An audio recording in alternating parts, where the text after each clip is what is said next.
Of all her grandchildren, there was one she could never quite say no to. Not the future king, not the spare, not the daughters of her younger daughter.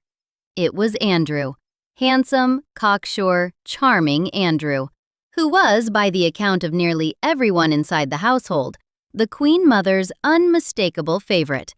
She doted on him. She excused him. She saw in him, people said, something of herself. The effortless confidence, the certainty of welcome, the absolute conviction that the world existed to arrange itself around his comfort. And for a long time, the world did. Hold that lightly. The record is more divided than the legend suggests, and the honest version is worth the effort. When the serious biographers sit down with the evidence, a different picture emerges.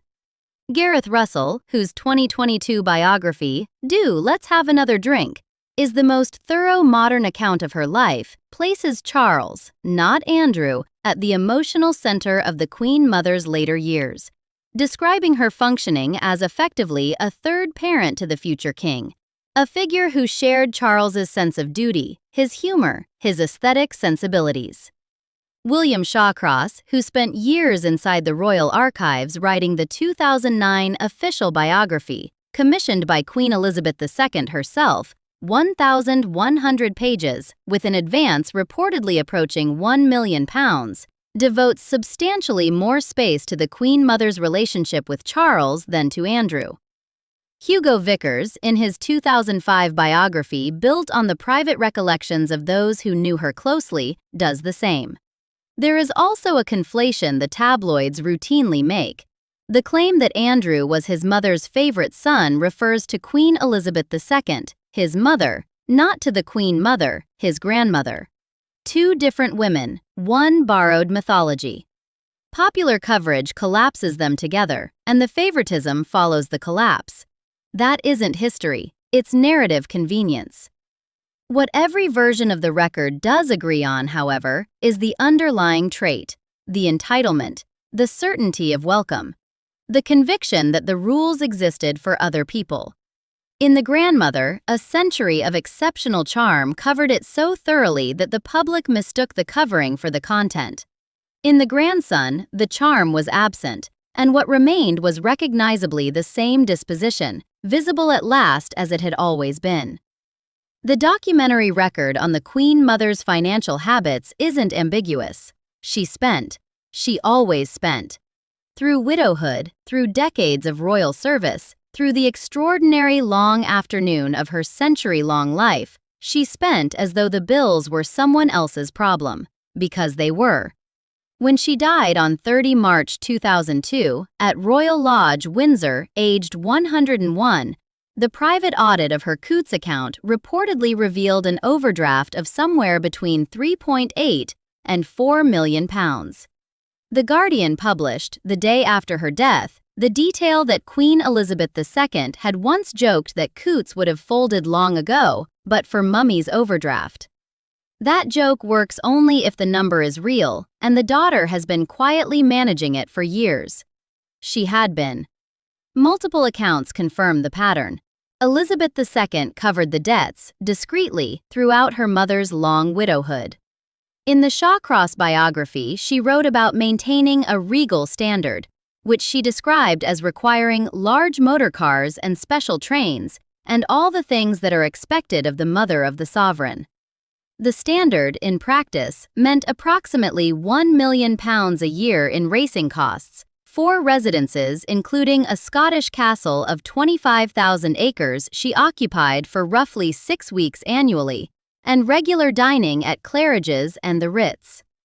The 1,100-page Shawcross biography, commissioned and approved by the royal family, describes a woman of great natural charm and equally great strength of character. It also describes furniture grown so threadbare that her daughters had it secretly reupholstered in her absence and replaced with identical fabric, so she wouldn't notice.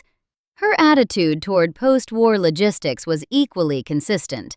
When George VI died in February 1952, and protocol required the new monarch to occupy Buckingham Palace, the Queen Mother didn't immediately move. Available accounts suggest it took close to a year. She eventually settled at Clarence House in London and at Royal Lodge in Windsor, which became her primary home for the next 50 years, and passed directly to Prince Andrew in 2004. He inherited the house and the posture simultaneously. The personality beneath the public warmth was documented by those who moved closest to it. The Independent, writing a critical profile during her lifetime, described her as bigoted, snobbish, profligate, adding that beneath her legendary charm is a tough old bird who has always managed to con us. Hugo Vickers, in his 2005 biography, preserved a description from the society figure Stephen Tennant with unusual precision. She looked everything that she wasn't: gentle, gullible, tenderness mingled with dispassionate serenity, cool, well-bred, remote. Behind this veil she schemed and vacillated, hard as nails. The Marion Crawford case provides the most concrete single illustration. Crawford served as governess to the two princesses for 17 years. When she published a warm, affectionate memoir about their childhood in 1950, described by contemporaries as gentle and sympathetic, the Queen Mother never spoke to her again. The ostracism was total and lifelong. The book wasn't malicious, the punishment was. What the record assembles, across Shawcross and Vickers and the critical press, is a woman of genuine warmth and genuine ruthlessness operating in the same body simultaneously. Someone who understood, perhaps better than she ever consciously acknowledged, that charm is a tool, that the tool has running costs, and that the maintenance is worth every penny of the overdraft. Jean Cocteau defined charm as that quality which solicits the answer yes before the question has even been posed. The Independent, applying this directly to the Queen Mother, called it a manipulative bluff. That framing is harsh, but it's precise, because her charm wasn't an accident of personality, it was a construction. Constructions require the right materials, assembled in the right historical moment. On 13 September 1940, the Luftwaffe bombed Buckingham Palace. Her remark that she was glad they had been bombed because now she could look the East End in the face became the founding mythology of her public image for the next 60 years. A letter from that same day, reported by The Guardian in Catherine Bennett's review of the Shawcross biography, closes with a postscript. "Dear old BP is still standing, and that is the main thing." The Guardian noted the gap between the public statement and the private note without labeling it. The wartime symbolism was genuine and powerful. The alignment of sympathies it implied wasn't always quite what the symbolism suggested. The historical record is consistent on the logistics. The King and Queen spent their working days at Buckingham Palace, but slept at Windsor Castle, 20 miles from central London, every night. They made highly visible daytime visits to bomb-damaged areas. They didn't share the experience of the tube shelters or the nights under rubble. And those early East End visits provoked real hostility. Rubbish thrown, crowds jeering, partly because she arrived in expensive clothes that visibly marked her separation from people suffering genuine deprivation. Norman Hartnell subsequently dressed her in gentle pastel colors, specifically chosen to project what he described as the rainbow of hope. The construction was deliberate and continuous. The gap between the symbolic truth and the logistical reality was itself the mechanism by which the charm operated. She gave the public enough to justify the belief she was asking them to hold, and they held it gratefully, because the wartime moment had created a specific hunger for exactly that kind of figure. Resolute, visible, symbolically heroic, domestically approachable. The Independent described how she managed to convince the British people that the royal family were a kind of super-middle-class creation, insinuating herself into the nation's tea time through what the paper called a Vickerish presence. The famous smile, the pastel colors, the biscuit tin, and the commemorative mug as the chosen format of her mythology. She felt cozy and familiar while maintaining 4 residences and a racing budget that would have funded a small hospital. On 4 August 2000, at her 100th birthday, CNN described her as Britain's favorite royal, as thousands gathered for a 41-gun salute. When she died 2 years later, 200,000 people queued along the Thames and across Lambeth Bridge to file past her lying in state. Westminster Abbey's tenor bell chimed 101 times. Her funeral cost £5.4 million. Even critics who had spent decades documenting her extravagance acknowledged the extraordinary durability of the positive narrative. Gareth Russell's work on her grasps this structural reality, that her public standing was anchored to a specific wartime role, a specific generation's experience, a specific style of national mythology that required constant maintenance and couldn't be replicated in a different body in a different era. The wartime generation that experienced her symbolic presence is gone. The post-war hunger for a benevolent national grandmother does not regenerate. The specific combination of wartime heroism, domestic accessibility, and exceptional personal longevity that made the myth credible for a century can't be handed to someone born in 1960 into a television age that scrutinizes differently and forgives less. The charm was structurally and historically singular. The entitlement beneath it was always the family's. Start with the honest sentence.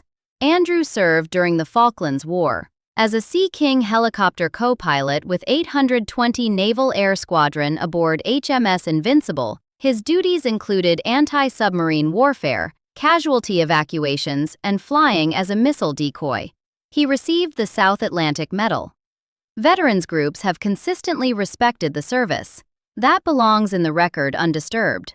What the military service didn't alter was the underlying character pattern. The pattern predated the Falklands by years. Former classmates documented it in testimony gathered by Andrew Lowney for his 2025 unauthorized biography entitled The Rise and Fall of the House of York, built on 4 years of research, freedom of information requests, and interviews with naval colleagues, diplomats, and members of Andrew's social circle. One classmate described him directly as a very slimy so-and-so, arrogant, pleased with himself, a bully. Lowney's portrait across multiple sources is consistent, a man who treated proximity to status as a personal entitlement and those without status as people to be managed for his convenience. The BBC, drawing on that research, reported that he bawled out a staff member as an imbecile, specifically for failing to use the correct full titles when referring to Her Majesty the Queen Mother. That incident is worth a pause. His entitlement was operating precisely in the register of his grandmother's prestige, borrowing her titles to enforce his own authority in circumstances where only his own ego required enforcement. He was demanding deference to her status as a proxy for demanding deference to his own. Palace staff also reported Andrew summoning maids from 4 floors below to open a curtain he could have opened himself. He was documented pushing people's faces into food at social events as a form of humor. Lowney put it plainly, countless stories of humiliation, delivered systematically across his adult life. Ingrid Seward, the royal biographer who has covered the extended Windsor family across several books, described him in passing simply as the bumptious Prince Andrew. Bumptious, presumptuously self-assertive. The word describes a baseline condition, not a response to circumstances. The financial record follows the same logic. By the early 2000s, the nickname Air Miles Andy had attached to specific documented behavior. In May 2003, he used a 6-seater Queen's Flight aircraft, cost £4,352, to travel to the Royal and Ancient Golf Club at St Andrews. At the height of his role as UK Special Representative for International Trade and Investment, his international travel expenses reportedly exceeded £750,000 a year. According to diplomatic cables reported at the time, He refused commercial flights, even in first class. He resigned the trade envoy role in 2011 under sustained political and press pressure. Sunninghill Park, built as his marital home, was eventually sold to the Kazakh oligarch Timur Kulibayev for £15 million. £3 million over the asking price of $12 million, with no competing bids. Court documents later noted that a firm which part-funded the purchase had received payments subsequently described as allegedly corrupt. The Times ran the headline, "How Prince Andrew has lived rent-free for 35 years." When he inherited Royal Lodge in Windsor in 2004, the house his grandmother had occupied for the final 50 years of her life, the transaction had an almost geometric quality. She had spent her widowhood there, sustained by a world that arranged itself around her comfort, her debts absorbed by her eldest daughter. He moved in and continued the arrangement under his own name. Whether Andrew absorbed this posture specifically from the Queen Mother or from the broader gilded world that produced them both is genuinely unprovable. Those terms acknowledge the complexity honestly. The same palace corridors, the same absolute naturalness of other people's resources being available for one's use, the same architecture of deference. These formed the atmosphere of his upbringing, not a single transmitted lesson. The trait itself, though, its specific texture, the self-certainty, the contempt for inconvenience, the sense that consequences were someone else's administrative problem, is documented across decades by multiple independent named sources, beginning well before any of the later crises that made it global news. At her 100th birthday, 2 years before her death, the Queen Mother took a 41-gun salute to genuine, spontaneous public warmth, the kind no institutional machinery could manufacture. Andrew's trajectory ran in the opposite direction entirely. YouGov polling now records an unfavorable rating approaching 90% of the British public, with his favorability sitting at approximately 4%. A 2019 YouGov survey found that just 6% of Britons believed his account of his friendship with Jeffrey Epstein. Approaching half believed his handling of the matter had damaged the monarchy itself. An Ipsos survey subsequently found 88% of Britons thought it definitely or probably right that his military affiliations and royal patronages be stripped. They were stripped in January 2022. The inflection point was the BBC Newsnight interview of November 2019. Emily Maitlis conducted it.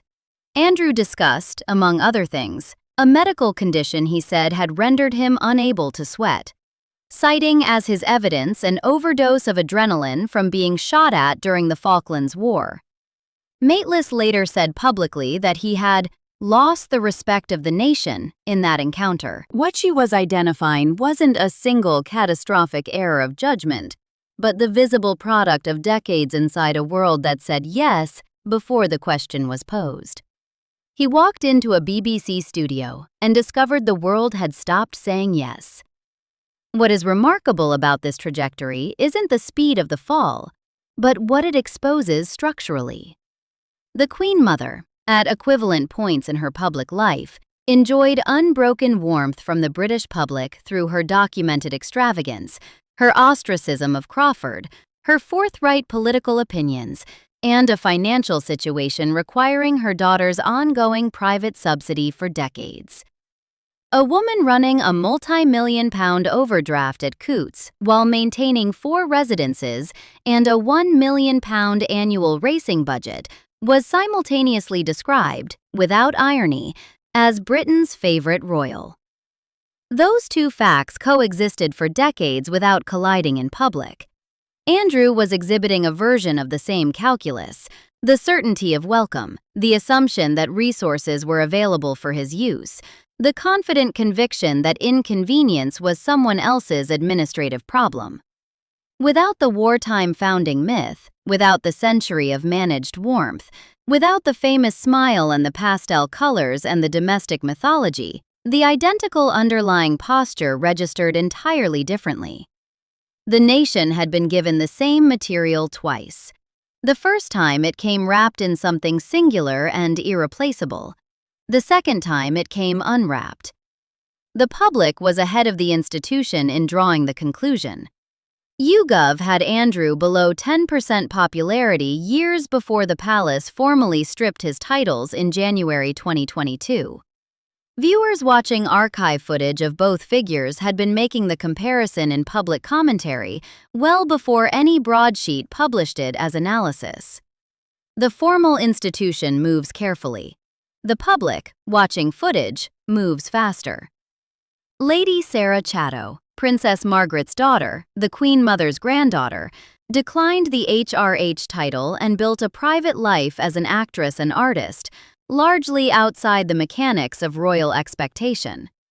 Her brother David, now the Earl of Snowdon, has maintained a comparably quiet profile, without the controversies that have followed Andrew across 4 decades. Neither choice requires celebrating. Both are documented facts. The point they establish structurally is that the same gilded environment, the same family system, the same set of inherited advantages, the same grandmother, produced people who chose differently. Andrew's absorption of the entitlement posture wasn't genetic inevitability or the inescapable consequence of a specific upbringing. It was, in the most forensically honest terms available, a sustained preference, maintained consistently across decades, long past the point at which the world that had once sustained the same posture in his grandmother had been replaced by one that wouldn't. The Queen Mother spent 100 years being forgiven. The cash she never carried, the bills she never paid, the people she destroyed, the slights she never forgot. And all of it dissolved in the warmth of that famous smile, because she wore her entitlement like a string of pearls. Then she passed it down, undiluted, to the grandson she could never refuse. And Andrew wore the same entitlement without the pearls, naked, graceless, and finally indefensible. The nation that adored the grandmother recoiled from the grandson, never quite admitting they were looking at the same thing twice. The charm was hers alone. The arrogance was always the family's. Subscribe for more stories like this.